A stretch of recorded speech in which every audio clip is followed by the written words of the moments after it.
Pagi itu, seperti pagi-pagi lainnya, aroma kopi hitam pekat dan roti bakar gandum memenuhi dapur minimalis bergaya Skandinavia milik Putri. Pukul 5 pagi, saat sebagian besar kota Semarang masih terlelap dalam buayan mimpi, Putri sudah terjaga. Bukan karena alarm ponselnya, melainkan karena alarm internal yang selalu menyala di kepalanya, mengingatkannya pada daftar panjang pekerjaan yang menanti. Rutinitasnya begitu terstruktur, nyaris membosankan di mata orang lain, terutama di mata suaminya, Ardi. Namun, di balik setiap gerakan yang teratur, setiap senyuman tipis yang ia lemparkan, tersimpan sebuah rahasia yang jauh lebih besar dan berkilauan daripada sekadar rutinitas seorang istri dan ibu rumah tangga biasa. Putri memulai harinya dengan latihan yoga singkat di ruang tengah, membiarkan sinar matahari pagi yang malu-malu menyelinap dari balik gorden menyentuh kulitnya. Gerakannya luwes, penuh kekuatan yang tersembunyi. Setelah itu, ia menyiapkan sarapan. Telur orak-arik sempurna, potongan buah segar, dan secangkir teh hijau hangat untuk dirinya. Untuk Ardi, tentu saja, kopi hitam dan roti bakar dengan selai kacang favoritnya. Semuanya diletakkan di meja makan dengan presisi, seolah-olah ia sedang menata sebuah mahakarya. Ardi, suaminya, baru muncul sekitar pukul 6.30, dengan rambut sedikit acak-acakan dan mata masih setengah terpejam. Ia mengenakan piyama sutra yang dulu dibelikan Putri sebagai hadiah ulang tahun. Ardi adalah seorang manajer ambisius di sebuah perusahaan multinasional. Selalu sibuk, selalu terburu-buru, dan seringkali terlalu fokus pada dirinya sendiri. Pagi, sayang, sapa Putri lembut, namun Ardi hanya bergumam sebagai balasan, meraih cangkir kopinya tanpa menatap Putri. Matanya langsung tertuju pada layar ponselnya, menggulirkan berita bisnis terbaru. Putri tidak terkejut. Itu adalah pemandangan yang biasa. Ada presentasi penting hari ini? Tanya Putri, mencoba memecah keheningan yang nyaman bagi Ardi namun mulai terasa memekakan bagi Putri. Oh, iya, penting sekali. Proyek dengan klien Jepang, jawab Ardi, masih terpaku pada ponselnya. Aku harus tampil sempurna. Putri tersenyum tipis. Tentu saja. Kamu selalu sempurna, Ardi. Kata-kata itu meluncur dengan sedikit getir yang hanya bisa ia dengar sendiri. Sempurna. Ardi selalu ingin tampil sempurna. Di mata bosnya, di mata rekan-rekannya, di mata dunia. Tapi di mata Putri, ia mulai melihat celah-celah dalam kesempurnaan itu. Setelah Ardi selesai sarapan kilat dan bergegas ke kamar untuk bersiap-siap, Putri membuka laptopnya. Layar yang tadinya menampilkan resep masakan kini berubah menjadi diagram keuangan kompleks dan laporan penjualan bulanan.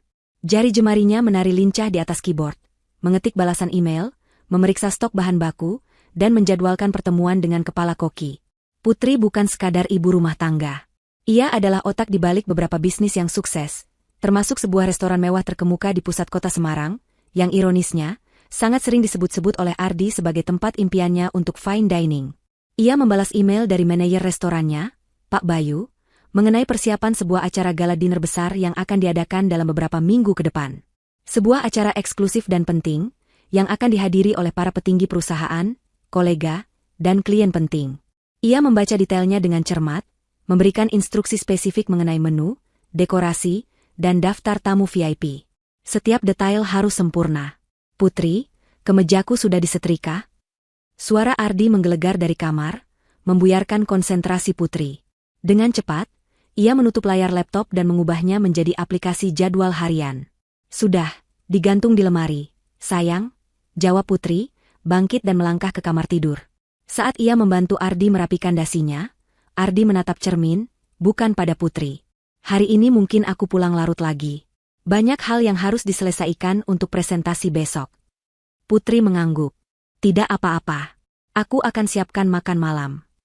Tidak perlu, mungkin aku makan di luar dengan tim, kata Ardi, menghindari tatapan Putri. Ada perubahan halus dalam nada suaranya, sesuatu yang Putri mulai sadari beberapa minggu terakhir. Sebuah jarak tak terlihat yang perlahan tapi pasti mulai terbentuk di antara mereka. Siang itu, saat Putri sedang sibuk memeriksa invoice di meja kerjanya yang tersembunyi di sudut kamar tidur, ponsel Ardi berdering. Putri melihatnya tergeletak di atas meja nakas. Awalnya ia tak ingin menyentuhnya, menghargai privasi Ardi. Namun, pandangannya tertuju pada nama kontak yang tertera, Mr. William Galadina. Jantungnya berdebar kencang. Galadina. Acara besar yang sedang ia siapkan di restorannya. Rasa ingin tahu mengalahkan keengganannya. Ia meraih ponsel Ardi, dan layarnya menyala, menampilkan notifikasi pesan WhatsApp dari nomor yang sama.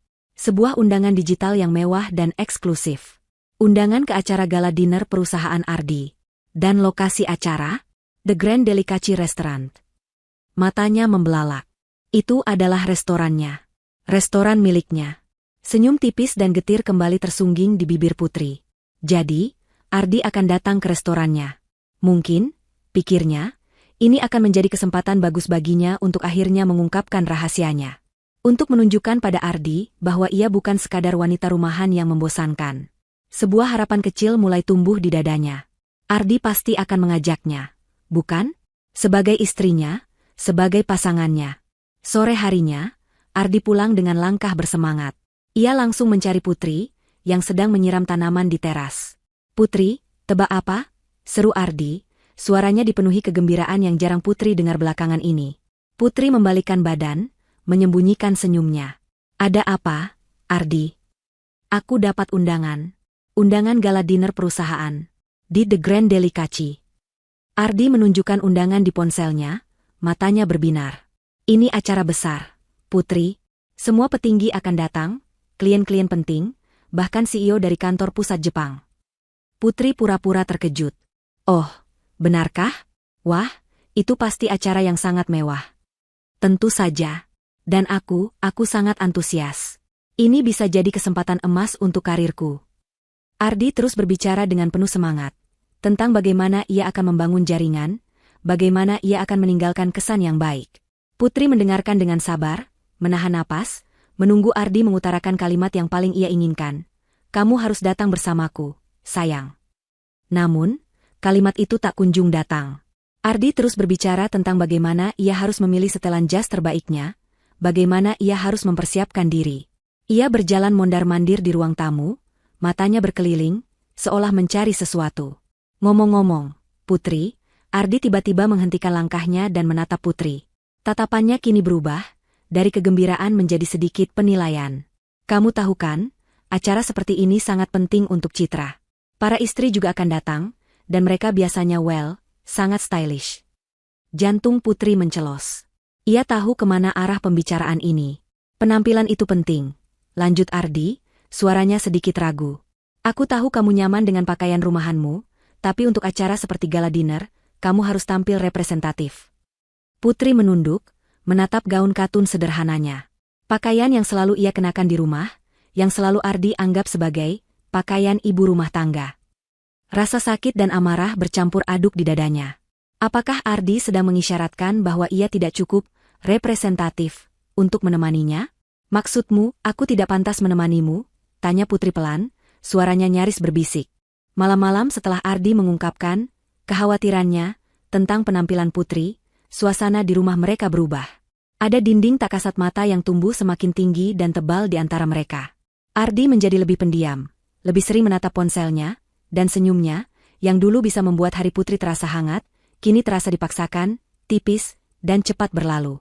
Setiap kali Putri mencoba memulai percakapan yang lebih dalam, Ardi akan mengalihkan topik atau tiba-tiba harus menerima telepon penting. Telepon-telepon misterius itu menjadi musik latar baru di rumah mereka. Selalu diangkat dengan suara rendah dan gestur menjauh dari Putri. Suatu malam, saat Putri sedang membaca buku resep baru di ruang tengah, Ardi duduk di sofa di sebelahnya, jemarinya lincah menggulirkan sesuatu di layar ponselnya. Sesekali, ia akan tersenyum kecil, lalu buru-buru menyembunyikan ponselnya saat Putri melirik.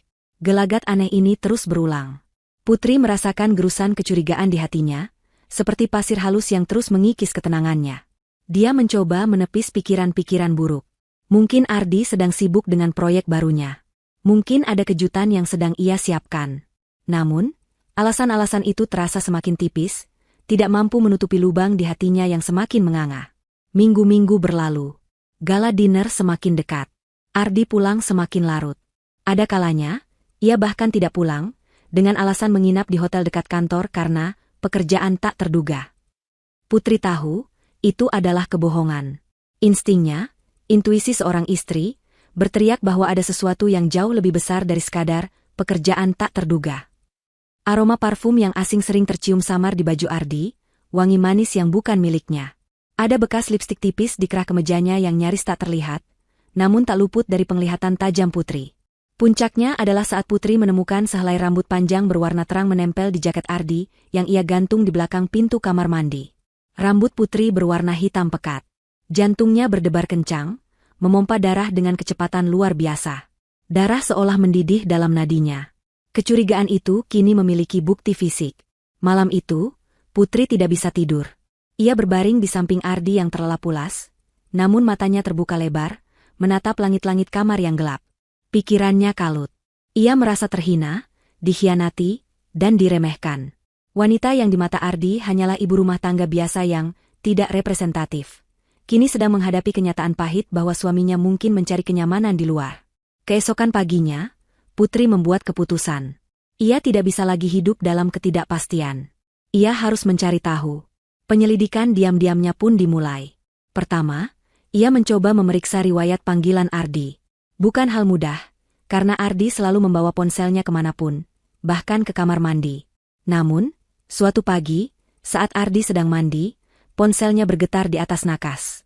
Ada beberapa panggilan masuk dari nomor yang tidak dikenal, dan yang paling sering adalah dari kontak bernama Melati Proyek. Putri melihat nama itu berulang kali muncul di riwayat panggilan Ardi, bahkan beberapa di antaranya adalah panggilan pada dini hari. Ini adalah nama yang sama yang ia lihat di notifikasi WhatsApp Ardi beberapa waktu lalu. Rasa dingin menjalar di punggung Putri. Melati. Siapa Melati ini? Putri menunggu kesempatan lain.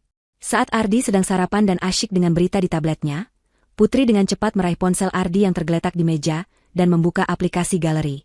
Jantungnya berdetak seperti genderang perang. Tangannya sedikit gemetar. Ia menggulir cepat foto-foto itu, berharap tidak menemukan apapun yang mencurigakan, namun sekaligus takut pada apa yang akan ia temukan. Ia menemukan beberapa foto proyek, beberapa selfie Ardi, lalu sebuah foto Ardi dan seorang wanita tersenyum lebar, berdiri di depan sebuah kafe. Wanita itu memiliki rambut panjang berwarna terang, persis seperti rambut yang ia temukan di jaket Ardi. Wanita itu cantik, dengan gaya busana yang modis dan rapi. Wanita itu adalah Melati. Mereka terlihat sangat akrab. Bahkan tangan Melati melingkar santai di lengan Ardi. Napas Putri tercekat. Ia cepat-cepat menutup galeri dan meletakkan kembali ponsel Ardi di tempatnya, tepat sebelum Ardi selesai sarapan. Rasa mual melilit perutnya. Fotonya tidak eksplisit, namun keintiman yang terpancar dari senyum dan gestur mereka sudah cukup untuk menghancurkan hati Putri berkeping-keping. Penyelidikan tidak berhenti di situ. Putri memutuskan untuk mengikuti Ardi pulang kantor. Ia menunggu di dalam mobilnya yang tidak mencolok, sebuah sedan keluarga biasa, yang tidak akan pernah dicurigai Ardi. Setelah Ardi keluar dari gedung kantornya, Putri mengikutinya dari jarak aman. Ardi tidak langsung pulang. Ia pergi ke sebuah kafe yang sama persis seperti di foto yang ia temukan di ponsel Ardi. Dan di sana, Melati sudah menunggunya. Mereka duduk di sudut yang agak tersembunyi, tertawa, berbicara dengan akrab. Putri melihat Ardi memegang tangan Melati sebentar, sebuah sentuhan yang lebih dari sekadar rekan kerja. Hatinya terasa dicengkeram es.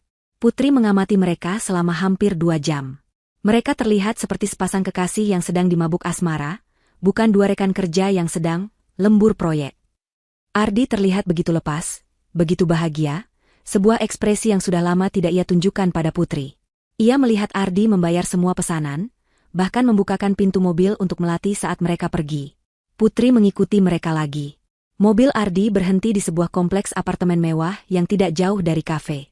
Melati turun dari mobil, dan Ardi mengantarnya sampai ke pintu masuk lobi apartemen. Mereka berpelukan singkat, lalu Melati menghilang ke dalam gedung. Ardi menunggu beberapa saat, kemudian kembali ke mobilnya dan melaju pulang. Putri hanya bisa terduduk diam di dalam mobilnya, membiarkan air mata mengalir membasahi pipinya. Semua potongan teka-teki kini menyatu, membentuk gambaran yang mengerikan. Ardi berselingkuh. Alasan, lembur proyek, hanyalah topeng untuk menutupi perselingkuhan mereka. Ia mengingat kembali kata-kata Ardi yang menyebutnya, tidak representatif, untuk gala dinner. Ternyata, Ardi sudah memiliki rencana lain, dengan seseorang yang spesial lainnya. Pukulan itu terasa lebih menyakitkan daripada yang ia bayangkan. Harga dirinya terinjak-injak. Ia, seorang wanita yang diam-diam membangun kerajaan bisnisnya sendiri, diremehkan sedemikian rupa oleh suaminya yang bahkan tidak menyadari potensi istrinya. Rasa sakit itu bercampur dengan amarah yang membara. Ardi tidak hanya mengkhianatinya sebagai suami, tetapi juga meremehkannya sebagai seorang wanita, sebagai seorang individu. Malam itu, Putri tidak lagi menangis. Air matanya telah mengering, tergantikan oleh tekad baja yang mengeras di dalam dirinya. Ardi pulang seperti biasa, dengan alasan klasik, macet dan pekerjaan menumpuk. Putri menyambutnya dengan senyum tipis yang tak terbaca, berpura-pura tidak terjadi apa-apa. Ia melihat Ardi mandi, lalu tidur pulas di sampingnya, seolah tidak ada beban di benaknya. Sementara itu, Putri berbaring, matanya terbuka di kegelapan, otaknya bekerja cepat. Ini bukan lagi tentang sakit hati. Ini tentang keadilan. Tentang menunjukkan pada Ardi, dan mungkin pada Melati, bahwa ia bukan boneka yang bisa dipermainkan. Ia adalah Putri, pemilik The Grand Delicacy Restaurant, tempat di mana gala dinner itu akan diadakan. Dan ia akan hadir di sana. Bukan sebagai istri yang diremehkan, melainkan sebagai sosok yang akan membuat Ardi menyesali setiap kata dan tindakannya. 2 hari setelah Putri membuntuti Ardi dan melihatnya berduaan dengan Melati, rumah terasa semakin sunyi. Bukan sunyi karena tidak ada suara, melainkan sunyi karena kekosongan di hati Putri yang semakin meluas. Ardi masih pulang larut, masih dengan alasan-alasan klise, dan Putri masih menyambutnya dengan senyum tipis yang kini terasa seperti topeng besi. Di balik topeng itu, hatinya mencelo setiap kali ia mendengar Ardi berbicara di telepon dengan suara rendah, atau melihat Ardi buru-buru menyembunyikan ponselnya. Malam itu, Putri sedang berada di dapur, menyiapkan dessert untuk makan malam yang entah akan Ardi sentuh atau tidak. Telinganya menangkap suara Ardi dari ruang tengah, berbicara di telepon. Ardi terdengar sangat gembira, tawa renyah sesekali lolos dari bibirnya.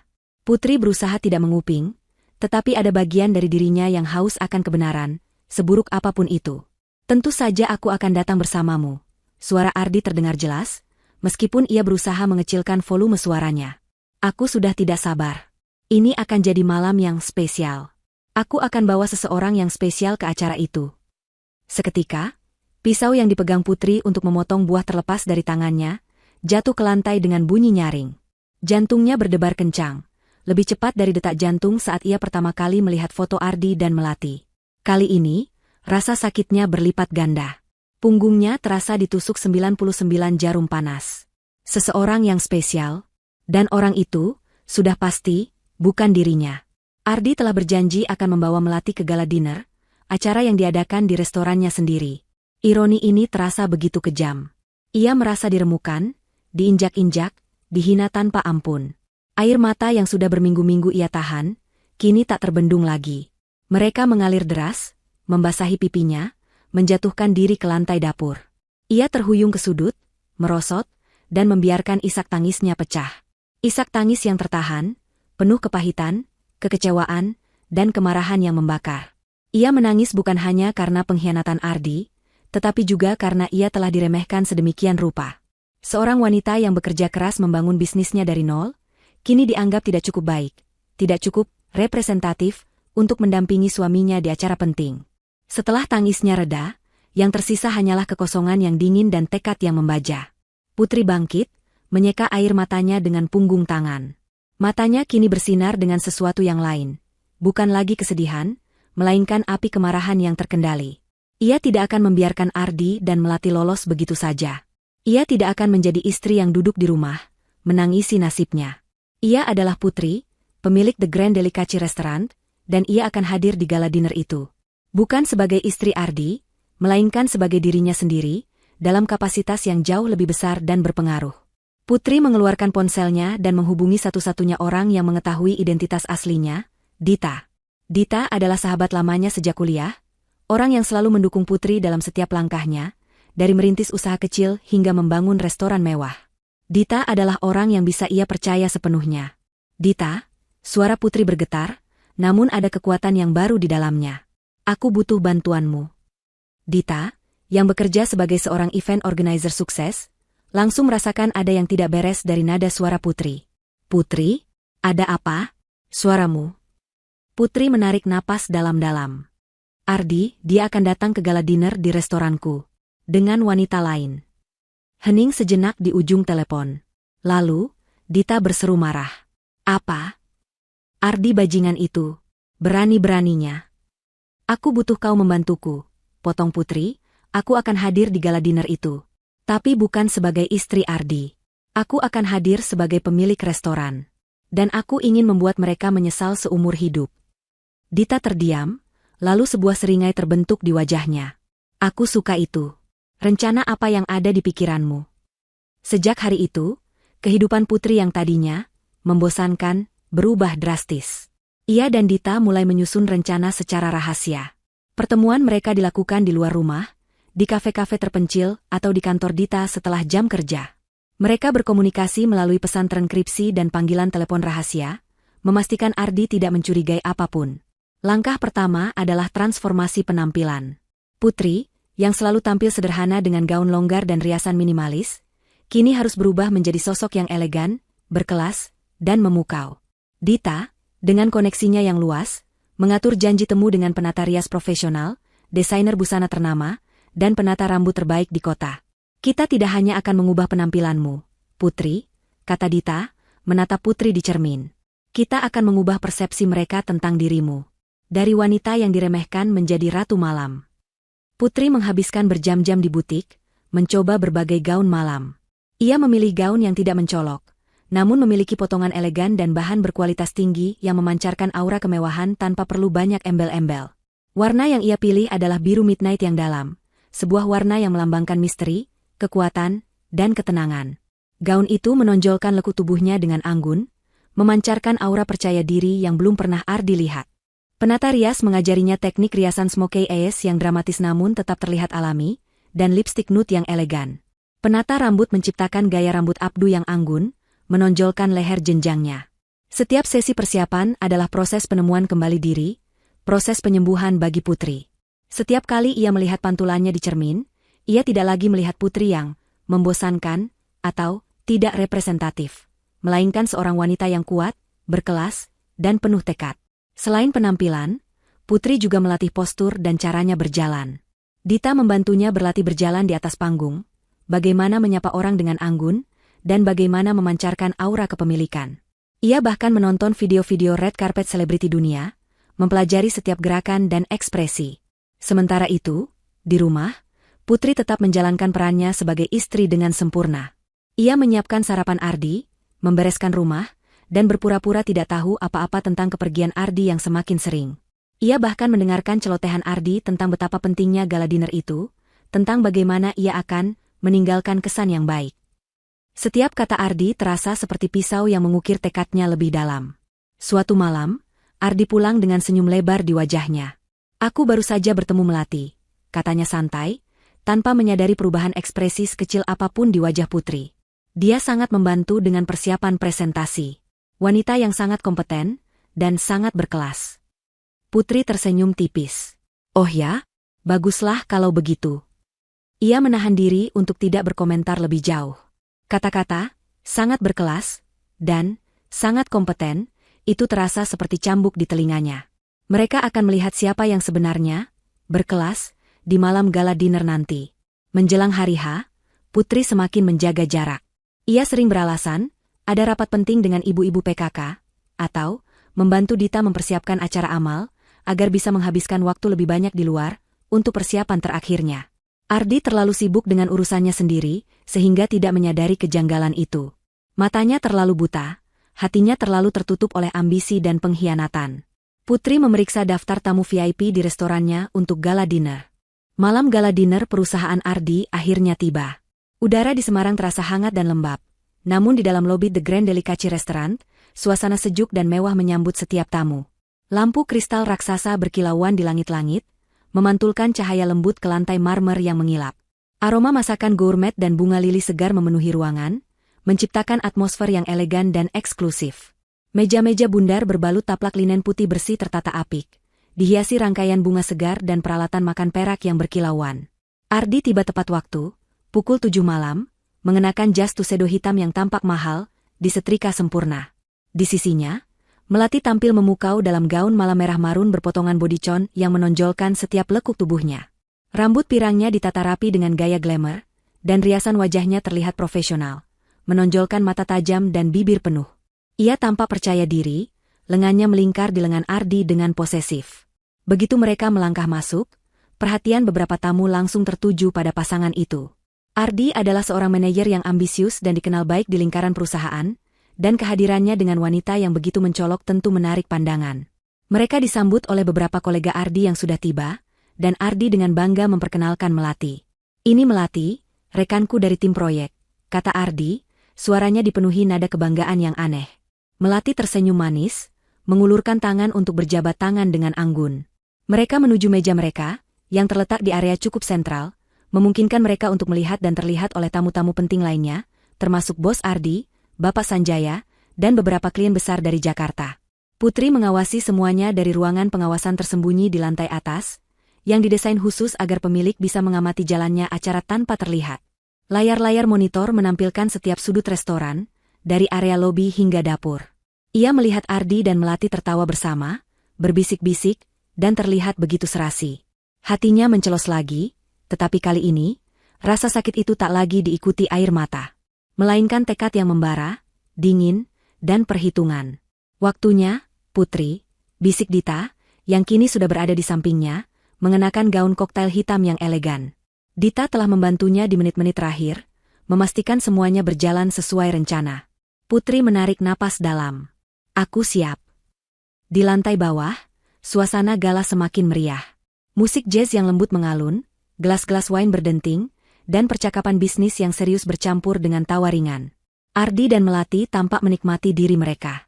Melati sesekali melirik Ardi dengan tatapan memuja, sementara Ardi tampak bangga memiliki wanita secantik Melati di sisinya. Ardi bahkan sesekali menyentuh punggung Melati dengan lembut saat berbicara dengan rekan-rekannya, sebuah gestur yang tidak pernah ia lakukan pada Putri di acara publik. Tepat pukul 8 malam, sebuah sedan hitam mewah berhenti di depan pintu masuk restoran. Seorang valet dengan sigap membukakan pintu. Dari dalam mobil, melangkah keluar seorang wanita. Ia mengenakan gaun midnight blue yang memukau, kainnya jatuh sempurna di lekuk tubuhnya, memancarkan kemewahan tanpa berteriak. Gaun itu memiliki belahan tinggi di paha yang memperlihatkan kaki jenjangnya dengan indah, namun tetap terlihat anggun dan tidak vulgar. Rambutnya disanggul tinggi, menonjolkan garis lehernya yang anggun dan anting berlian kecil yang berkilau samar. Wajahnya dipulas riasan smokey eyes yang dramatis namun tetap lembut, dengan lipstik nude yang membuat bibirnya terlihat penuh. Aura elegan, misterius, dan berkelas terpancar dari setiap gerak-geriknya. Wanita itu adalah Putri. Tak ada seorang pun yang mengenalinya. Tidak ada yang menduga bahwa sosok anggun dan memukau itu adalah ibu rumah tangga, yang sering terlihat mengenakan daster atau pakaian rumahan di sekitar kompleks. Para valet dan staf restoran, yang sudah diinstruksikan oleh Dita, menyambutnya dengan hormat, mengangguk dan tersenyum tipis, menyimpan rahasia identitas asli sang pemilik. Putri berjalan perlahan melewati lobi, menuju area makan utama. Setiap langkahnya penuh percaya diri, hasil dari latihan berjam-jam bersama Dita. Ia menyapa beberapa manajer restoran dengan anggukan kepala, menerima salam hormat dari mereka. Semua stafnya setia dan menjaga kerahasiaan ini dengan sangat baik. Bagi mereka, Putri adalah sosok yang dihormati, seorang bos yang rendah hati namun visioner. Dari kejauhan, Putri melihat Ardi dan Melati duduk di meja mereka, sibuk berbicara dengan Bos Sanjaya. Senyum tipis terukir di bibirnya. Sebuah senyum yang dingin, namun penuh kekuatan. Putri memilih sebuah meja di sudut yang strategis, tidak terlalu mencolok namun memberinya pandangan jelas ke seluruh ruangan, termasuk meja Ardi. Ia duduk dengan anggun, mengambil menu, dan pura-pura membacanya. Sesekali, ia mengangkat kepalanya, mengamati. Ia melihat bagaimana Ardi tertawa lepas dengan Melati, bagaimana Melati bersandar manja di bahu Ardi saat mereka melihat layar ponsel bersama. Hati Putri seolah diiris. Tapi ia menahan emosinya. Semua rasa sakit itu akan menjadi bahan bakar untuk panggungnya nanti. Beberapa tamu melewati mejanya, dan mereka melirik kagum pada sosoknya. Ada bisikan-bisikan halus. Siapa wanita itu? Dia terlihat sangat berkelas. Putri hanya tersenyum tipis, menikmati anonimitasnya untuk sementara waktu. Tak jauh dari mejanya, ia mendengar percakapan antara dua eksekutif perusahaan. "Aku dengar Pak Ardi membawa rekan kerjanya, Melati," kata salah satu eksekutif. "Oh ya? Bukan istrinya?" tanya yang lain. "Istrinya selalu terlihat sederhana." "Aku tidak tahu. Mungkin istrinya tidak terlalu suka acara seperti ini," jawab yang pertama, dengan nada meremehkan. Putri menahan napas. Kata-kata itu menusuk. Namun ia tahu, sebentar lagi, semua pandangan akan berubah. Mereka tidak akan pernah lagi berani menyebutnya sederhana, atau tidak representatif. Malam terus berlanjut. Hidangan pembuka disajikan. Suasana semakin hangat. Ardi dan Melati semakin akrab, seolah mereka adalah pasangan utama di acara itu. Mereka tidak menyadari, sama sekali tidak menyadari, bahwa wanita paling berkuasa di ruangan itu sedang mengawasi mereka, duduk dengan tenang, menunggu saat yang tepat untuk mengungkapkan keberadaannya. Mata Putri tidak pernah lepas dari Ardi dan Melati. Ia melihat bagaimana Ardi tertawa lebih keras, bagaimana Ardi membiarkan Melati membetulkan dasinya. Pemandangan itu bagai film yang diputar ulang berulang kali di benaknya, setiap adegan semakin memperkuat tekadnya. Ia tahu para manajer dan stafnya sudah bersiap di balik panggung, menunggu isyaratnya. Semua detail sudah diatur. Lampu, musik, mikrofon. Semua siap untuk pengungkapan besar. Putri meraih segelas air putih, meneguknya perlahan, menenangkan degup jantungnya yang mulai berpacu. Ini bukan hanya tentang balas dendam. Ini tentang merebut kembali harga dirinya, tentang menunjukkan pada dunia bahwa ia bukan sekadar bayangan. Ia adalah cahaya itu sendiri. Dan saat jam menunjukkan pukul 9 malam, ia mengangguk tipis kepada Dita, yang balas mengangguk dengan senyum penuh arti. Sudah waktunya. Suasana di The Grand Delicacy Restaurant mencapai puncaknya. Hidangan utama baru saja disajikan, dan aroma beef Wellington yang harum dan truffle oil yang mewah memenuhi seluruh ruangan. Tawa dan percakapan bisnis berbaur harmonis dengan alunan musik live jazz dari panggung kecil di salah satu sudut ruangan. Ardi, dengan segelas wine di tangannya, sedang asyik bercengkrama dengan bos Sanjaya dan beberapa klien penting, sesekali melirik Melati yang duduk anggun di sebelahnya. Ia terlihat sangat puas dengan dirinya sendiri, yakin bahwa malam ini adalah langkah besar dalam karirnya. Tiba-tiba, lampu-lampu di restoran meredup perlahan, menciptakan suasana yang lebih intim. Musik jazz perlahan mereda. Semua mata tamu beralih ke panggung utama di depan. Seorang Master of Ceremony, MC, yang gagah dalam setelan tuxedo hitam melangkah maju, memegang mikrofon dengan senyum profesional. Selamat malam, bapak-bapak dan ibu-ibu hadirin sekalian. Suara MC bergema lembut namun jelas di seluruh penjuru restoran, menarik perhatian penuh dari setiap tamu. Ardi dan Melati juga menghentikan percakapan mereka, menoleh ke arah panggung. Atas nama seluruh jajaran manajemen perusahaan, kami mengucapkan terima kasih tak terhingga atas kehadiran Anda semua di gala dinner yang istimewa ini. MC menjeda sejenak, membiarkan tepuk tangan riuh terdengar. Malam ini, bukan hanya tentang perayaan kesuksesan perusahaan kita, lanjut MC, suaranya sedikit meninggi dengan nada antusias, tetapi juga tentang apresiasi terhadap sebuah visi, sebuah dedikasi, dan sebuah mahakarya kuliner yang telah membuat acara kita ini menjadi begitu luar biasa. Ardi menyenggol Melati pelan, berbisik, pasti dia mau puji cateringnya nih. Restoran ini memang kelas atas. Melati hanya tersenyum mengiyakan, mengagumi kemewahan sekeliling mereka. Mereka masih tidak sadar bahwa pemilik sebenarnya sedang duduk di antara mereka, menunggu saat yang tepat untuk unjuk gigi. The Grand Delicacy Restaurant, tempat kita berkumpul malam ini, bukanlah sekadar tempat makan biasa, kata MC dengan nada dramatis. Ini adalah hasil dari semangat, keberanian, dan kerja keras luar biasa dari seorang individu yang visioner. Putri, yang duduk dengan tenang di mejanya, meneguk air putih lagi. Jantungnya berdebar, namun ia berhasil mengendalikan napasnya. Dita di meja sebelahnya menatap Putri dengan sorot mata mendukung, memberi isyarat bahwa inilah saatnya. Dan untuk itu, MC melanjutkan, kami ingin mengundang ke atas panggung, sosok di balik kemegahan dan kesuksesan The Grand Delicacy Restaurant ini. Sosok yang telah berkontribusi besar pada suksesnya acara kita malam ini. Mari kita sambut dengan tepuk tangan meriah. Pemilik The Grand Delicacy Restaurant. Seketika, sorot lampu utama yang tadinya menerangi MC di panggung, bergerak perlahan, menyapu seluruh ruangan. Seluruh perhatian tamu, yang tadinya terfokus pada panggung, kini mengikuti arah sorot lampu. Lampu itu bergerak dari satu meja ke meja lain, membuat beberapa tamu tersenyum canggung karena merasa disorot. Ardi, yang sedang menatap ke arah panggung dengan bangga, tiba-tiba merasakan sebuah firasat aneh. Ada sesuatu yang tidak beres. Ia melirik Melati, yang juga tampak bingung. Dan kemudian, sorot lampu itu berhenti. Ia berhenti tepat di meja sudut tempat Putri duduk. Seluruh ruangan mendadak hening. Ribuan pasang mata, termasuk Ardi dan Melati, kini tertuju pada sosok wanita anggun yang baru saja disorot lampu. Putri, yang sudah siap, perlahan meletakkan serbet linennya di meja. Ia mengangkat kepalanya. Matanya yang indah memancarkan kilatan tajam yang mematikan, namun bibirnya tersenyum tipis, penuh misteri. Dengan anggun, ia menyingkapkan kakinya dari bawah meja, memperlihatkan belahan gaun midnight blue-nya yang tinggi. Setiap gerakannya adalah pernyataan. Ardi dan Melati menatap ke arah sorot lampu itu.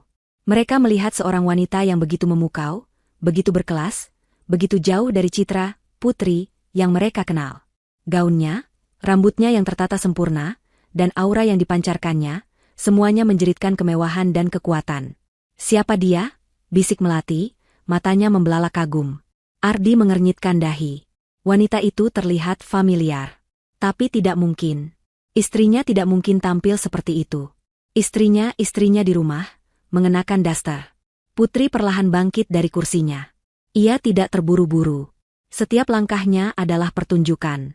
Ia berjalan dengan postur tegak, bahu tertarik ke belakang, dagu sedikit terangkat, memancarkan kepercayaan diri yang luar biasa. Suara langkah sepatunya yang berhak tinggi, berpadu dengan bisikan-bisikan kagum yang mulai terdengar di antara para tamu. "Astaga, dia cantik sekali. Siapa dia? Aku belum pernah melihatnya sebelumnya. Dia terlihat seperti seorang model atau selebriti." Ardi menatap intens pada sosok yang kini berjalan menuju panggung. Kakinya terasa lemas.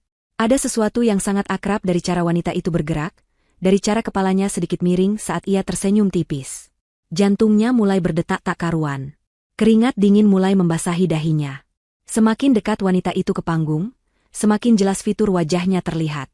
Sorot mata itu, senyum tipis itu, garis rahang yang familiar itu. Ardi merasakan darahnya berdesir ke seluruh tubuhnya. Matanya membelalak kaget. Ia memegang erat lengan Melati. Tidak mungkin, gumam Ardi, suaranya nyaris tak terdengar. Wajahnya yang tadinya bersemangat kini berubah menjadi pucat pasi, seputih salju. Semua warna seolah luntur dari wajahnya. Melati menoleh, bingung melihat reaksi Ardi. "Ada apa, Ardi? Kenapa kamu?" Ia mengikuti pandangan Ardi, menatap wanita yang kini sudah berdiri di kaki panggung, menerima uluran tangan MC untuk naik. Saat wanita itu membalikkan badan sepenuhnya menghadap hadirin, dan sorot lampu sepenuhnya menerangi wajahnya, tidak ada lagi keraguan. Itu adalah Putri, istri Ardi. Wanita yang Ardi sebut tidak representatif. Wanita yang ia tinggalkan di rumah demi Melati. Wanita yang ia remehkan selama ini. Melati menutupi mulutnya dengan tangannya, matanya melebar tak percaya. Raut wajahnya berubah dari kagum menjadi terkejut, lalu panik. Mereka saling berpandangan, Putri yang berdiri anggun di atas panggung, dan Ardi serta Melati yang terduduk lemas di meja mereka, terperangkap dalam keterkejutan yang membungkam. Seluruh rencana Ardi, seluruh kebohongannya, kini hancur berkeping-keping di hadapan matanya, di hadapan semua orang, di tempat yang tidak pernah ia sangka. Malamnya baru saja dimulai, dan Ardi tahu, ini akan menjadi malam terpanjang dan paling memalukan dalam hidupnya. Udara di The Grand Delicacy Restaurant terasa membeku. Ribuan pasang mata, yang tadinya dipenuhi kekaguman, kini bergeser menjadi rasa ingin tahu yang membara, sebagian besar terfokus pada meja Ardi dan Melati. Mereka adalah pusat perhatian yang tidak diinginkan, terperangkap dalam keterkejutan yang begitu mendalam. Ardi duduk terpaku, seolah jiwanya telah meninggalkan raga. Wajahnya semakin pucat, dan keringat dingin membasahi pelipisnya, mengalir perlahan ke rahangnya yang mengeras. Di sebelahnya, Melati hanya bisa menutup mulutnya dengan tangan. Matanya membelalak tak percaya, seolah ia sedang menyaksikan hantu. Di atas panggung, Putri berdiri tegak, memancarkan aura yang tak terbantahkan. Sebuah senyum tipis, namun penuh makna, terukir di bibirnya. Ia membiarkan keheningan yang mencekam itu menyelimuti ruangan sejenak, membiarkan setiap tamu memproses pemandangan di hadapan mereka. Ia menatap lurus ke depan, ke arah kerumunan, namun matanya seolah menembus langsung ke meja Ardi, menusuk tepat ke dalam jiwanya. "Selamat malam, hadirin sekalian," suara Putri terdengar. Lembut, namun jelas, penuh otoritas, dan entah mengapa, terdengar asing di telinga Ardi. Itu adalah suara istrinya, namun dengan nada yang belum pernah ia dengar sebelumnya. Nada seorang pemimpin, seorang pemilik. "Saya ingin mengucapkan terima kasih yang sebesar-besarnya atas kehadiran Anda semua di malam yang istimewa ini." Ia berhenti sejenak, menatap ke arah kerumunan yang masih terpaku, lalu pandangannya kembali tertuju pada Ardi. Sebuah kilatan kecil melintas di matanya, kilatan kepuasan dan kekuatan. "Merupakan sebuah kehormatan bagi saya," lanjut Putri, suaranya kini sedikit lebih tegas, "untuk menyambut Anda semua di sini, di The Grand Delicacy Restaurant." Ia memberikan jeda dramatis, membiarkan nama restorannya menggantung di udara. Lalu, dengan tenang, namun setiap kata mengandung beban ribuan ton, ia menambahkan, Terima kasih telah memilih restoran saya untuk acara penting dan bersejarah seperti ini. Kata-kata itu bagaikan palu godam yang menghantam kepala Ardi. Restoran saya? Bukan, restoran yang bagus, atau restoran ini, tapi restoran saya. Kebenaran itu menghantamnya dengan kekuatan penuh, menghancurkan sisa-sisa denial yang ia miliki. Pikirannya kosong. Istrinya yang selalu ia anggap membosankan, yang selalu ia minta untuk lebih representatif, adalah pemilik tempat megah ini. Sebuah tempat yang sering ia banggakan kepada teman-temannya sebagai tempat fine dining favoritnya, tanpa sedikit pun tahu bahwa itu adalah milik istrinya sendiri. Ardi merasakan seluruh tubuhnya lemas. Ia bersandar pada kursinya, seolah seluruh energinya telah terkuras. Wajahnya benar-benar pucat, tak ada setetes darah pun yang tersisa. Matanya menatap Putri di panggung, sosok yang berdiri di sana adalah seorang ratu, memancarkan aura yang tak bisa ia sangkal. Ia tidak bisa lagi menyembunyikan keterkejutannya, bahkan dari bos Sanjaya yang duduk di sebelahnya. Melati di sebelahnya tak kalah terkejut. Ia mencubit lengan Ardi dengan kuat, seolah ingin memastikan ini bukan mimpi. Ardi, itu istrimu? Bisiknya, suaranya tercekat tak percaya. Raut wajahnya berubah dari panik menjadi malu, lalu marah. Malu karena ia telah meremehkan wanita di depannya, dan marah karena Ardi telah membohonginya, tidak pernah menyebutkan identitas asli istrinya. Para tamu mulai berbisik-bisik. Bisikan-bisikan itu menyebar seperti api. Putri? Istri Ardi? Pemilik restoran ini? Astaga, aku tidak pernah tahu. Dia selalu terlihat sangat sederhana di kantor. Berarti Ardi, dia tidak tahu. Bisikan-bisikan itu semakin keras, menciptakan gelombang kebingungan dan gosip. Beberapa tamu melirik ke arah Ardi, yang kini hanya bisa menundukkan kepala, menghindari tatapan siapapun. Reputasinya, yang selama ini ia bangun dengan susah payah, kini runtuh di hadapan matanya. Setelah menyampaikan beberapa patah kata sambutan dan berterima kasih kepada timnya, Putri mengakhiri pidatonya dengan senyum penuh kemenangan. Ia menunduk hormat kepada para tamu, lalu melangkah turun dari panggung dengan langkah yang sama anggunnya saat ia naik. Sorot lampu kini kembali menerangi seluruh ruangan, namun fokus utama masih pada Putri, dan meja Ardi yang kini menjadi pusat perhatian negatif. Begitu Putri tiba di dekat meja Ardi, sebuah suara menyapanya. Nyonya Putri. Itu adalah Bapak Sanjaya, Bos Ardi. Bos Sanjaya adalah pria parubaya yang berwibawa, dikenal cerdas dan sangat menghargai profesionalisme.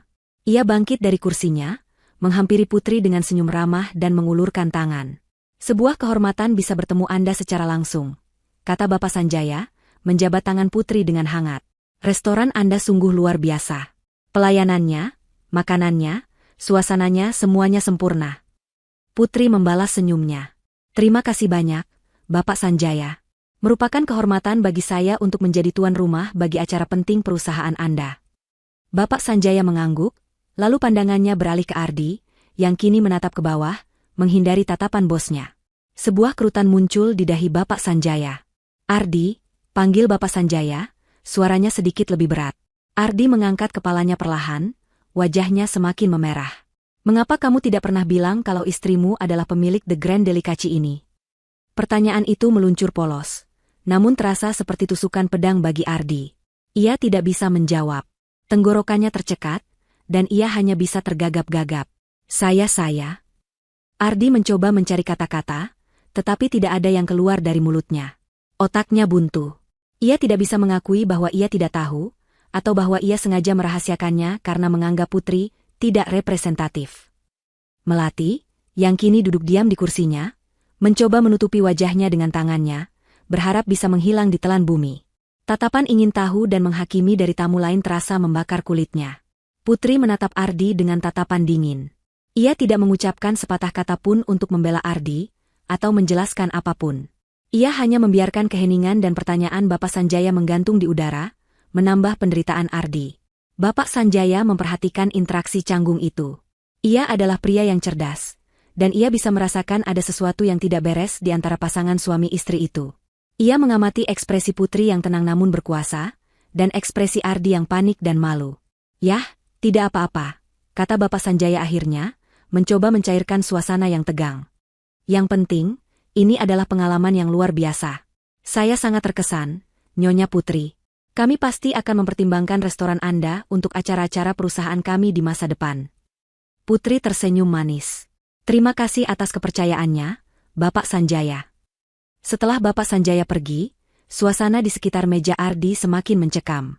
Ardi merasa setiap pasang mata di ruangan itu tertuju padanya, menghakiminya. Ia telah meremehkan Putri, berbohong padanya, bahkan membawanya ke tempat milik Putri sendiri, dengan wanita lain. Ini adalah puncak dari semua kesalahannya, sebuah balasan yang sempurna dan tak terduga. Ia kini menyadari bahwa malam ini bukan karirnya yang akan melambung, melainkan reputasinya yang akan hancur lebur. Setelah pidatonya yang menggelegar dan percakapan singkat namun menusuk dengan Bapak Sanjaya, Putri memutuskan untuk tidak kembali ke mejanya yang tersembunyi. Ia bergerak anggun di antara kerumunan tamu, menyapa beberapa orang yang ia kenali, entah dari kalangan bisnis atau kenalan lama yang terkejut melihat transformasinya. Setiap sapaan, setiap senyumannya, adalah pukulan halus bagi Ardi yang masih terpuruk di mejanya. Ardi mengawasi setiap gerak-gerik Putri, jantungnya berdebar tak keruan, merasakan betapa ia telah meremehkan istrinya sendiri. Ia melihat bagaimana Putri menerima pujian, bagaimana ia memancarkan aura seorang wanita berkuasa, sesuatu yang sama sekali tidak ia harapkan. Melati, di samping Ardi, tampak sangat tidak nyaman. Ia terus-menerus melirik Ardi, mencoba mencari penjelasan, namun Ardi hanya bisa menundukkan kepala. Rasa malu dan kemarahan bercampur aduk di wajah Melati. Ia merasa dipermainkan. Ardi tidak pernah mengatakan istrinya adalah pemilik restoran mewah ini. Putri, dengan sengaja, mengarahkan langkahnya menuju pintu keluar aula utama, seolah ingin mencari udara segar. Ardi, melihat kesempatan ini, segera bangkit dari kursinya. Aku harus bicara dengannya, bisik Ardi pada Melati, suaranya tercekat.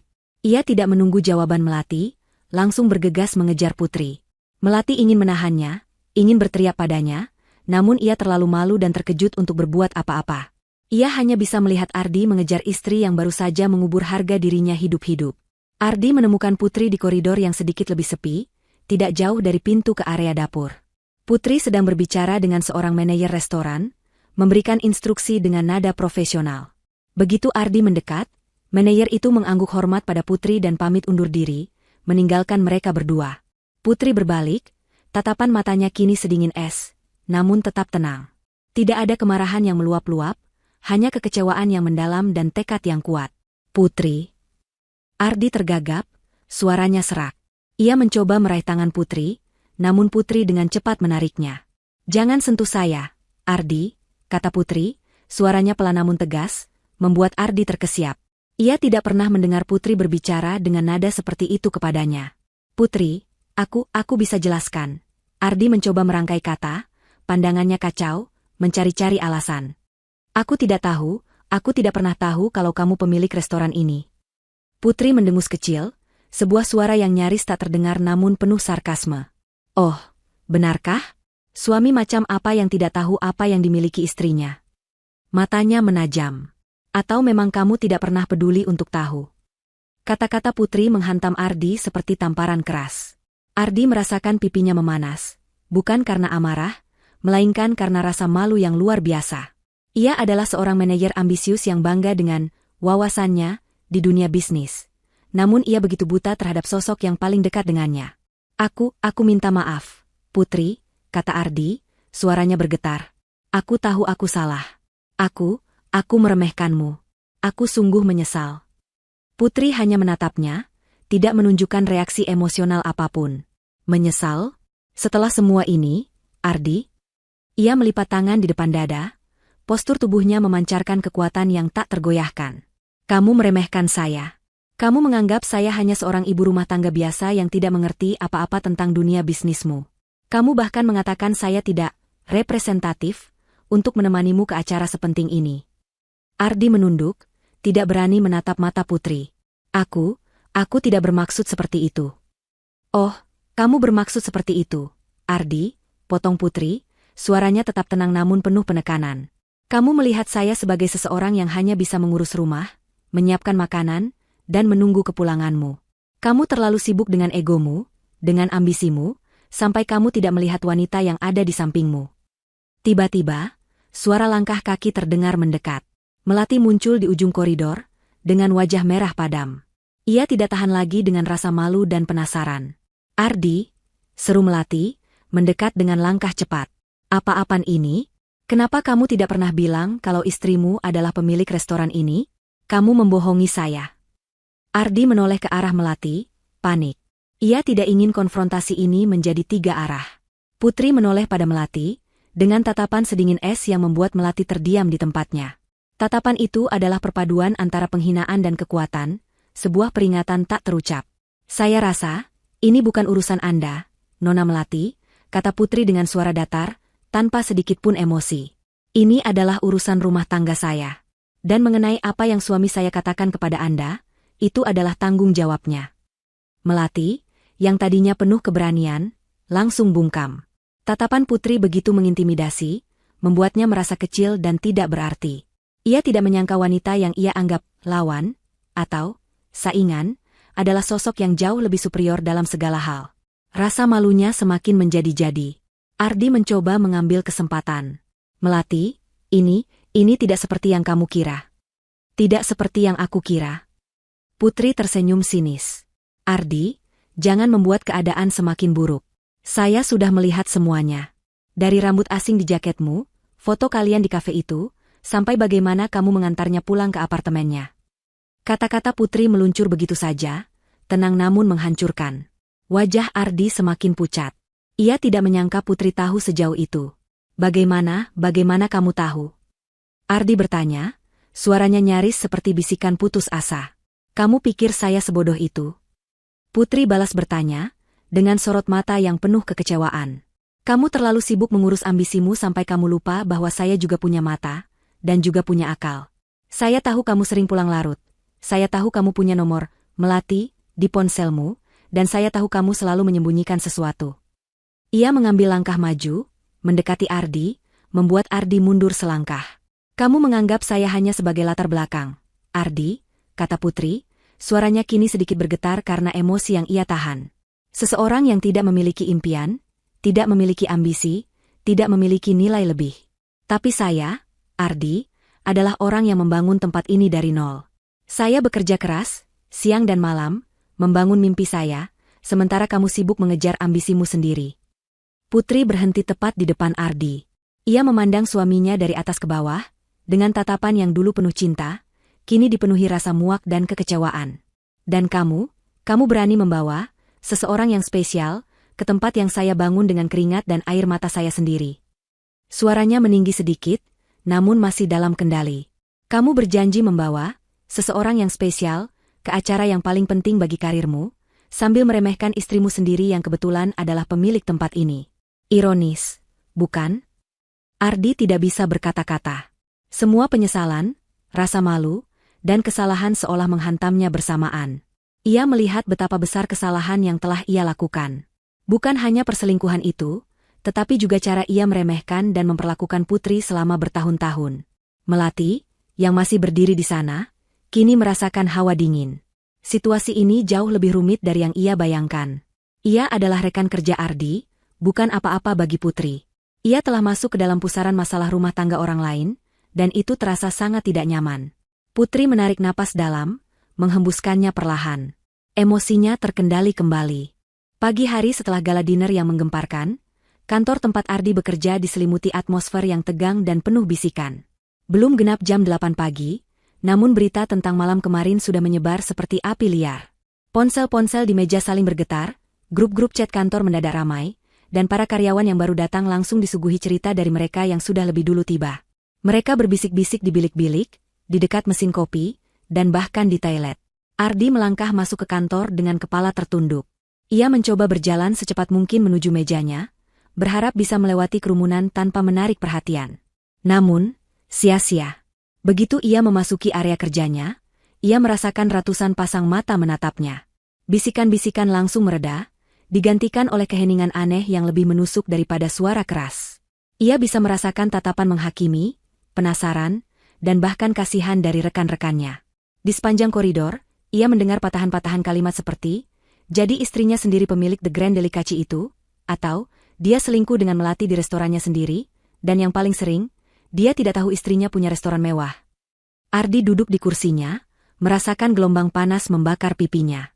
Meja kerjanya terasa seperti pulau terpencil di tengah lautan tatapan. Biasanya, ia akan disambut dengan sapaan ceria dan obrolan ringan. Pagi ini, tidak ada yang menyapanya. Bahkan teman-teman terdekatnya hanya meliriknya sekilas, lalu buru-buru mengalihkan pandangan. Teleponnya tidak berdering, email-email penting seolah lenyap dari kotak masuknya. Ia diisolasi secara sosial, menjadi objek tontonan yang memalukan. Tidak lama kemudian, Melati datang. Penampilannya masih rapi dan mencoba terlihat percaya diri, namun jelas terlihat lingkaran hitam di bawah matanya dan ekspresi tegang di wajahnya. Begitu Melati melangkah masuk, bisikan-bisikan kembali terdengar, kali ini lebih terang-terangan. Beberapa karyawan bahkan berhenti bekerja, terang-terangan menatap Melati dengan tatapan jijik atau mencemooh. Lihat itu selingkuhan Ardi. Berani-beraninya dia pamer di depan istri sahnya. Wanita perebut suami orang. Melati mendengar semua bisikan itu. Wajahnya langsung memerah padam. Ia mencoba mengabaikannya, berjalan dengan langkah cepat menuju mejanya yang tak jauh dari Ardi. Namun, di sana, ia menemukan beberapa barang pribadinya, bingkai foto, pot bunga kecil sudah diletakkan di luar biliknya. Seolah-olah ia telah diusir secara tidak langsung. "Maaf, Melati," kata salah satu rekan kerja wanita, tanpa menatapnya. "Ada perubahan penempatan meja. Mejamu akan dipindahkan ke lantai bawah, dekat gudang." Melati terkesiap. Dipindahkan ke lantai bawah, dekat gudang? Itu adalah penyingkiran yang jelas, sebuah pesan bahwa ia tidak lagi diterima di departemen ini, di lingkungan ini. Ia merasakan air mata panas menggenang di pelupuk matanya, namun ia menahannya. Ini adalah karma yang instan dan brutal. Ardi melirik Melati. Ada sedikit rasa bersalah di hatinya, namun kini ia terlalu fokus pada kehancuran dirinya sendiri. Reputasinya yang dulu cemerlang, citranya sebagai manajer yang ambisius dan berintegritas, kini hancur berkeping-keping. Bos Sanjaya belum memanggilnya, namun Ardi tahu, panggilan itu hanya tinggal menunggu waktu. Sepanjang hari itu, Ardi tidak bisa fokus bekerja. Setiap kali ia mencoba membuka dokumen atau menjawab telepon, otaknya penuh dengan bayangan Putri di atas panggung, dan pertanyaan tajam dari Bos Sanjaya. Ia merasa menjadi badut yang paling memalukan di kantor. Makan siang ia lewati sendirian di meja kerjanya, karena tidak ada yang berani mendekatinya. Bahkan saat ia pergi ke toilet, ia bisa mendengar bisikan orang-orang di luar. Sementara itu, Putri menjalani harinya seperti biasa. Pagi-pagi sekali, ia sudah berada di restorannya, The Grand Delicacy. Ia memeriksa laporan keuangan, meninjau menu baru dengan kepala koki, dan bertemu dengan tim event untuk mengevaluasi gala dinner semalam. Ia profesional, tenang, dan efisien. Tidak ada sedikit pun jejak emosi yang terlihat di wajahnya, seolah drama semalam hanyalah sebuah pertunjukan yang telah usai. Namun, di balik ketenangan itu, ada rasa puas yang dingin. Ia telah mencapai tujuannya. Ia telah menunjukkan pada Ardi, dan pada dunia, siapa dirinya. Dan ia telah membuktikan bahwa meremehkannya adalah kesalahan terbesar Ardi. Ia menerima telepon dari Dita. "Bagaimana harimu, Nona pemilik restoran termewah?" goda Dita dengan tawa. Putri tersenyum tipis. "Cukup baik, Dita. Bagaimana di kantor Ardi?" "Oh, kau harus lihat sendiri, Putri," Dita tertawa geli. Gosip menyebar seperti kilat. Ardi dan Melati, mereka jadi bahan tertawaan. Melati dipindahkan ke gudang, dan Ardi dia terlihat seperti mayat hidup. Mereka berdua jadi pusat perhatian negatif. "Baguslah," kata Putri, suaranya datar. Tidak ada kegembiraan berlebihan, hanya kepuasan akan keadilan yang ditegakkan. "Dan Bos Sanjaya, aku dengar dia sangat terkesan denganmu," tambah Dita.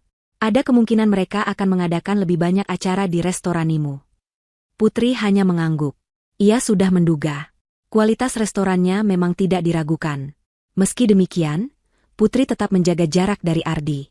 Ia masih tinggal di rumah yang sama, masih menjalankan rutinitasnya sebagai istri di hadapan Ardi, namun ia menciptakan batasan emosional yang tebal. Ia tidak lagi memasak untuk Ardi secara khusus jika Ardi pulang larut. Ia tidak lagi menunggunya pulang. Percakapan mereka terbatas pada hal-hal yang paling esensial, dan suaranya selalu netral, tanpa emosi. Di kantor, Ardi dipanggil ke ruangan Bos Sanjaya sore itu. Bapak Sanjaya menatapnya dengan kekecewaan yang kentara. "Ardi," kata Bapak Sanjaya, suaranya berat. "Saya tidak akan ikut campur dalam masalah rumah tangga Anda. Itu bukan urusan perusahaan. Tapi reputasi adalah segalanya dalam bisnis ini. Dan apa yang terjadi semalam, itu sangat memalukan bagi perusahaan." Ardi menunduk. "Maafkan saya, Pak. Saya sangat kecewa, lanjut Bapak Sanjaya. Anda adalah aset berharga, Ardi. Tapi kepercayaan, itu sulit dibangun kembali jika sudah hancur. Terlebih lagi, istri Anda adalah wanita yang sangat luar biasa, pemilik salah satu restoran terbaik di kota. Mengapa Anda tidak pernah memberitahu kami? Ini bisa menjadi koneksi bisnis yang sangat berharga bagi perusahaan. Ardi ingin menjelaskan, namun tidak ada alasan yang bisa ia berikan. Ia terlalu malu untuk mengakui kebodohannya sendiri, keangkuhannya yang membuatnya meremehkan Putri. Bapak Sanjaya menghela napas. Untuk sementara, saya minta Anda cuti. Bereskan masalah pribadi Anda. Saya akan mempertimbangkan kembali posisi Anda setelah beberapa waktu. Dan mengenai Nona Melati, ia akan dipindahkan ke divisi yang berbeda. Ini adalah keputusan final. Hukuman itu terasa dingin, namun Ardi tahu ia pantas mendapatkannya. Ia telah menghancurkan dirinya sendiri, dan ia telah menyeret Melati bersamanya. Malam harinya, saat Ardi pulang ke rumah, suasana terasa lebih dingin dari biasanya. Ia melihat Putri sedang duduk di ruang kerja kecilnya, fokus pada layar laptop. Ia ingin mendekat, ingin meminta maaf lagi, ingin menjelaskan segalanya. Namun, ia merasa ada jurang yang menganga di antara mereka. Putri terlalu tinggi untuk ia raih, terlalu berkuasa untuk ia dekati. Ia telah meremehkan seorang ratu. Dan kini, ia merasakan dampak pahit dari kesalahannya. Reputasinya hancur, karirnya di ujung tanduk, dan pernikahannya, ia tidak tahu apakah masih ada harapan. Beberapa hari setelah gala dinner dan insiden di kantor, kehidupan Ardi berubah drastis. Ia tidak lagi pergi ke kantor, melainkan menjalani cuti paksa yang terasa seperti skorsing memalukan. Hari-harinya dipenuhi kehampaan dan penyesalan yang mendalam.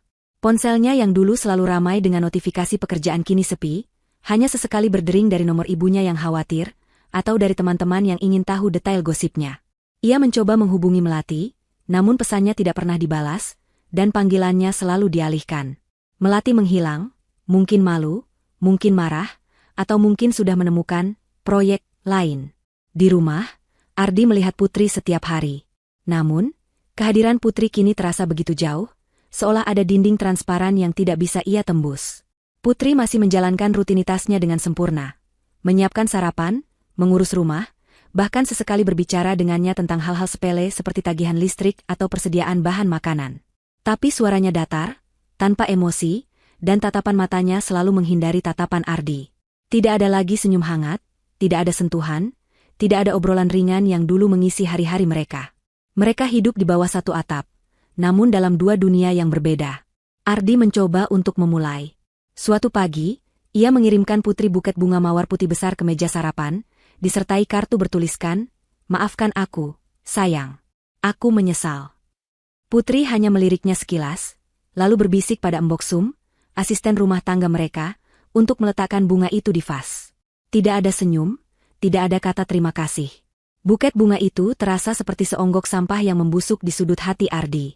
Ia mencoba lagi. Malam harinya, ia menyiapkan makan malam. Pasta kesukaan Putri, dengan saus buatan sendiri. Ia mencoba menatanya dengan indah di meja makan. Putri datang, melihat hidangan itu, dan hanya mengangguk tipis. "Terima kasih," katanya, suaranya tetap netral. Ia memakan beberapa suap, lalu bangkit. "Aku kenyang. Kamu bisa habiskan." Kemudian ia pergi ke ruang kerjanya. Pasta itu terasa hambar di lidah Ardi, seperti menelan pasir. Ardi menyadari bahwa kata-kata maaf saja tidak cukup. Putri tidak butuh kata-kata. Putri butuh bukti. Ia butuh tindakan nyata yang menunjukkan bahwa Ardi benar-benar berubah, bukan hanya karena terpojok atau malu. Ia mulai mencoba hal-hal kecil yang dulu tidak pernah ia sentuh. Putri selalu mengeluh tentang keran bocor di kamar mandi, atau lampu di teras yang mati. Ardi, yang selalu sibuk dengan pekerjaan kantor, akan menyuruh Mbok Sum memanggil tukang. Sekarang, ia sendiri yang memperbaikinya. Ia menghabiskan berjam-jam menonton tutorial di YouTube, berkeringat, dan akhirnya berhasil. Ia juga mulai membantu di rumah, mencuci piring, menyapu lantai, bahkan menyetrika pakaiannya sendiri, hal-hal yang dulu selalu Putri lakukan. Putri melihat semua itu. Ia melihat Ardi berjuang, melihat Ardi mencoba. Ia tidak berkomentar, namun ia mengamati. Ada percikan kecil harapan yang mulai menyala di sudut hatinya, harapan yang ia coba padamkan karena takut terluka lagi. Ia masih merasakan sakitnya pengkhianatan Ardi, namun ia juga melihat kesungguhan yang berbeda. Ardi tidak lagi meremehkannya, ia tidak lagi bersikap angkuh. Ia tampak rapuh, dan itu adalah sisi Ardi yang Putri jarang lihat. Suatu siang, saat Putri sedang menelepon dengan Pak Bayu, manajer restorannya, Ardi duduk di sofa ruang tamu, diam-diam membaca sebuah buku. Setelah Putri selesai menelepon, ia melihat Ardi mengangkat kepalanya, menatapnya. "Putri," kata Ardi pelan, suaranya terdengar ragu. "Aku tahu ini tidak akan mudah. Aku tahu aku sudah sangat menyakitimu. Aku tidak meminta kamu untuk langsung memaafkanku." Putri hanya diam, menunggu Ardi melanjutkan. Aku ingin kamu tahu bahwa aku sungguh-sungguh menyesal," lanjut Ardi, suaranya sedikit bergetar. "Aku sadar betapa bodohnya aku selama ini. Aku terlalu fokus pada diriku sendiri, pada ambisiku, sampai aku tidak melihat wanita luar biasa yang ada di depanku." Ardi menarik napas dalam-dalam. Aku juga tahu tentang rahasiamu. Tentang restoran itu. Aku tahu kamu pasti tidak akan pernah mempercayaiku lagi, setelah aku merahasiakan hubunganku dengan Melati. Tapi tolong, aku mohon, berikan aku kesempatan untuk membuktikan bahwa aku bisa berubah." Putri menatapnya. Matanya yang tajam mengunci mata Ardi, mencari kebenaran di sana. Ia melihat penyesalan yang tulus di mata suaminya. Namun, ia juga tahu, penyesalan bisa semu. "Buktikan, Ardi," kata Putri akhirnya, suaranya masih datar, namun tidak lagi sedingin es. "Buktikan dengan tindakanmu, bukan hanya dengan kata-kata. Aku butuh melihat bahwa ini bukan hanya karena kamu malu, atau karena kariermu terancam. Aku butuh melihat bahwa kamu benar-benar menghargai aku, bukan hanya sebagai istrimu, tapi sebagai seorang individu." Ardi mengangguk cepat. Aku bersumpah akan melakukannya, Putri." Sejak hari itu, Ardi semakin giat mencoba. Ia mulai ikut serta dalam kegiatan Putri yang dulu ia remehkan. Ia menemaninya ke pasar tradisional, membantu Putri memilih bahan makanan segar. Ia bahkan mencoba membaca buku-buku tentang manajemen restoran yang Putri punya, mencoba memahami dunia Putri. Suatu sore, Putri sedang sibuk dengan laporan keuangan restorannya, terlihat lelah. Ardi datang dengan 2 cangkir teh hangat dan biskuit. Ia meletakkannya di meja kerja Putri. "Istirahatlah sebentar," kata Ardi lembut. "Kamu sudah bekerja keras seharian." Putri menatap teh itu, lalu menatap Ardi. Ada perubahan nyata dalam dirinya. Perubahan kecil yang dulu Ardi tidak pernah pedulikan. Ardi yang dulu akan menyuruhnya istirahat tapi tidak pernah menemaninya, kini duduk di sampingnya, diam-diam, hanya menemaninya dalam keheningan. Meskipun Putri masih menjaga jarak, ia merasakan ada sesuatu yang sedikit melunak di hatinya. Ia tidak bisa menyangkal perubahan yang ia lihat dalam diri Ardi. Ini adalah Ardi yang berbeda, Ardi yang lebih rendah hati, Ardi yang mulai menyadari betapa besar kesalahan yang telah ia perbuat. Proses perbaikan ini akan panjang. Luka di hati Putri masih menganga lebar. Kepercayaan yang hancur tidak bisa dibangun kembali dalam semalam. Namun, setidaknya, Ardi telah mengambil langkah pertama. Ia telah mengakui kesalahannya, dan ia berjuang untuk kembali. Pertanyaan besarnya adalah, apakah Putri akan memberinya kesempatan kedua? Atau apakah luka itu terlalu dalam untuk disembuhkan? Beberapa minggu berlalu sejak Ardi mulai menunjukkan perubahan nyata. Rutinitas rumah tangga yang dulu monoton bagi Putri, kini sedikit terasa berbeda. Ardi benar-benar mencoba. Ia bangun lebih awal untuk membantu menyiapkan sarapan, bahkan mencoba menyeduh kopi untuk Putri, meskipun rasanya masih jauh dari sempurna.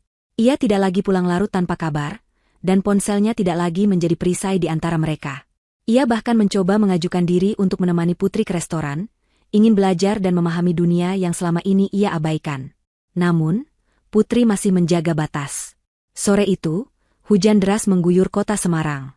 Kilat sesekali menyambar, menerangi jendela kaca ruang tamu. Putri duduk di sofa, memegang secangkir teh jahe hangat, matanya menatap tetesan hujan yang meluncur di jendela. Ardi duduk di seberangnya, diam-diam membaca koran, namun matanya sesekali melirik Putri, mencari isyarat, mencari kesempatan. "Putri," Ardi akhirnya memecah keheningan, suaranya pelan dan ragu. "Aku tahu aku sudah melakukan kesalahan besar. Aku juga sadar, aku tidak pernah benar-benar bertanya bagaimana harimu, atau apa yang sebenarnya kamu lakukan di balik rutinitas harianmu. Aku begitu egois." Putri menghela napas panjang. Ia menatap Ardi, dan untuk pertama kalinya dalam waktu yang lama, ia tidak melihat amarah atau kekecewaan di matanya. Hanya kelelahan yang mendalam, namun juga sedikit harapan yang tak bisa ia sembunyikan. Ini adalah saat yang tepat. Ia tahu Ardi perlu memahami mengapa ia memilih untuk merahasiakan semua ini. Ardi, kata Putri, suaranya lebih lembut dari biasanya. Duduklah di sini. Ia menepuk sofa di sampingnya. Ardi segera pindah, duduk di samping Putri, tubuhnya sedikit tegang, menunggu. Kamu tahu, saat kita menikah dulu, Putri memulai, suaranya kembali mengenang masa lalu, aku punya mimpi. Impian untuk memiliki sesuatu sendiri, sebuah usaha yang bisa aku kembangkan. Aku tahu kamu punya ambisimu sendiri di perusahaan.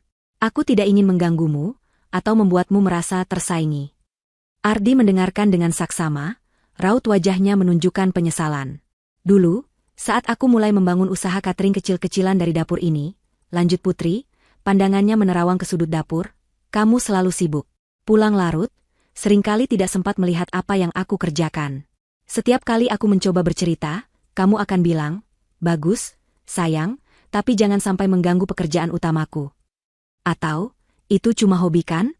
Jangan terlalu capek. Putri menoleh, menatap Ardi. Aku khawatir, Ardi. Aku khawatir kalau aku mengungkapkan seberapa serius usahaku, kamu akan memandangku berbeda. Aku takut kamu akan merasa tidak nyaman, atau merasa aku mengancam posisimu sebagai pencari nafkah utama yang sukses. Kamu selalu sangat bangga dengan kariermu, Ardi. Aku tidak ingin kamu merasa aku mengambil alih panggungmu. Ardi menundukkan kepalanya. Ia merasakan tusukan penyesalan yang tajam. Putri benar. Ia selalu terlalu bangga dengan pencapaiannya sendiri. Terlalu sombong untuk melihat bahwa istrinya juga memiliki potensi besar. Aku bekerja keras, Ardi. Suara Putri berubah lebih kuat, namun masih tenang. Aku memulai dengan modal yang sangat kecil, dari menjual kue-kue titipan ke warung, lalu catering pesta kecil. Aku tidur hanya 4 jam sehari, mengurus rumah, dan setelah kamu tidur, aku akan kembali ke laptopku, belajar tentang manajemen bisnis, pemasaran, keuangan. Ardi mengangkat kepalanya, menatap Putri dengan mata terbelalak. Ia tidak pernah membayangkan perjuangan itu. Dalam benaknya, Putri hanya ibu rumah tangga yang menghabiskan waktu dengan hobi memasak. Aku menghadapi penolakan, Ardi. Aku pernah ditipu klien, rugi besar, hampir menyerah, lanjut Putri, nada suaranya dipenuhi memori pahit. Tapi Dita selalu ada. Dia yang memberiku semangat. Dia yang meyakinkanku untuk membeli bangunan kosong itu dan mengubahnya menjadi restoran. Restoran ini, The Grand Delicacy, adalah hasil dari setiap tetes keringat, setiap tetes air mata, dan setiap rupiah yang aku kumpulkan dengan jerih payahku sendiri. Putri menjeda, menarik napas dalam. Aku tidak ingin kamu tahu, karena aku ingin membuktikan kepada diriku sendiri bahwa aku bisa. Bahwa aku tidak hanya bisa menjadi istri Ardi, tetapi juga putri yang mandiri dan sukses. Aku ingin ada bagian dariku yang sepenuhnya milikku, yang tidak tergantung padamu atau pada status pernikahan kita. Mata Ardi dipenuhi penyesalan. Ia melihat Putri tidak hanya sebagai istri, melainkan sebagai seorang pejuang, seorang visioner, seorang wanita hebat yang telah ia butakan selama ini. Ia melihat keanggunan Putri di atas panggung semalam, dan kini ia memahami bahwa keanggunan itu bukan hasil polesan sesaat, melainkan aura yang terpancar dari kekuatan dan kemandirian yang telah ia bangun sendiri. Aku minta maaf, Putri, kata Ardi, suaranya bergetar. Aku sungguh bodoh. Aku terlalu buta oleh egoku sendiri. Aku terlalu sibis dengan ambisiku di kantor sampai tidak melihat betapa hebatnya kamu. Aku tidak pernah menghargaimu sepenuhnya. Ia menatap Putri, matanya berkaca-kaca. Aku mengira kamu hanya istri biasa yang mengurus rumah. Aku tidak pernah menyangka kamu punya impian sebesar itu, dan perjuangan seberat itu. Aku menyesal telah meremehkanmu. Aku menyesal telah menyakitimu. Ardi meraih tangan Putri. Kali ini, Putri tidak menolaknya. Genggaman Ardi terasa hangat, dan ketulusan terpancar dari mata Ardi yang kini menatapnya dengan penuh kekaguman. Aku tahu, ini tidak akan mudah untuk kita, kata Putri, suaranya kini kembali tenang. Kepercayaan itu rapuh, Ardi. Dan kamu sudah menghancurkannya berkeping-keping. Aku tahu, Ardi mengangguk, matanya menatap Putri dengan penuh harap. Aku tahu akan butuh waktu. Tapi aku bersedia melakukan apapun untuk membangunnya kembali. Aku berjanji akan menghargaimu seutuhnya, Putri. Tidak hanya sebagai istri, tapi sebagai seorang wanita yang mandiri dan hebat. Aku ingin menjadi suamimu yang bisa membanggakanmu, bukan yang meremehkanmu. Keheningan kembali menyelimuti mereka, namun kali ini, keheningan itu diisi dengan pemahaman yang lebih dalam. Putri menatap tangan mereka yang saling menggenggam. Perjalanan mereka masih panjang. Luka itu masih ada. Namun, untuk pertama kalinya, ia merasa Ardi benar-benar melihatnya. Tidak hanya sebagai istri, tapi sebagai putri. Mendukungmu. Aku akan belajar tentang bisnismu, aku akan membantumu. Aku tidak akan pernah meremehkanmu lagi. Aku ingin kita memulai babak baru, yang lebih jujur, yang saling menghargai. Putri mengangguk. Dan komunikasi, Ardi. Kita harus berbicara. Jangan ada lagi rahasia. Jangan ada lagi asumsi. Aku butuh kamu jujur kepadaku, bahkan jika itu menyakitkan. Ardi mengulurkan tangannya, dan kali ini, Putri tidak ragu untuk menyambutnya. Genggaman mereka terasa kokoh, sebuah janji baru yang perlahan mulai terukir. Beberapa bulan kemudian, kehidupan Putri dan Ardi memang memasuki babak baru. Ardi, dengan status cuti dari kantor, menghabiskan waktunya untuk membantu Putri di restoran. Ia belajar dari bawah, mulai dari membantu di dapur, melayani tamu, hingga mempelajari sistem manajemen dan keuangan restoran. Ia tidak lagi sombong, ia mau belajar. Pelan-pelan, ia mulai menemukan rasa hormat yang tulus terhadap kerja keras Putri dan visi bisnisnya. Putri, di sisi lain, mulai membuka diri lebih banyak kepada Ardi. Ia bercerita tentang tantangan bisnisnya, tentang rencana ekspansi, dan bahkan melibatkan Ardi dalam beberapa keputusan penting. Mereka mulai menghabiskan lebih banyak waktu berkualitas bersama, bukan lagi dengan percakapan basa-basi, tetapi dengan diskusi yang mendalam tentang kehidupan, mimpi, dan masa depan mereka.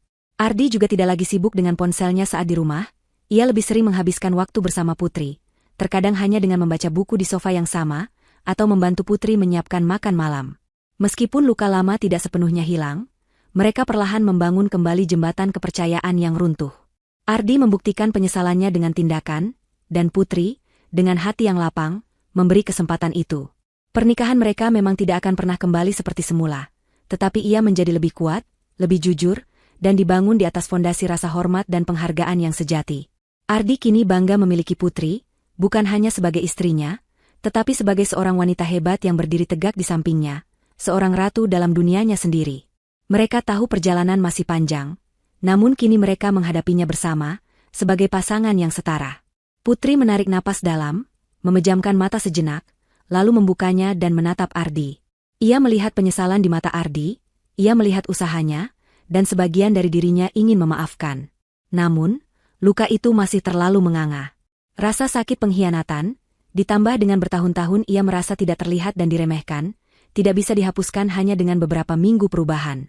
Ardi, kata Putri, suaranya lelah namun tegas. Aku tidak bisa. Tidak sekarang. Ardi menegang, matanya dipenuhi kekecewaan. Putri, tolong. Aku melihat usahamu, Ardi, potong Putri.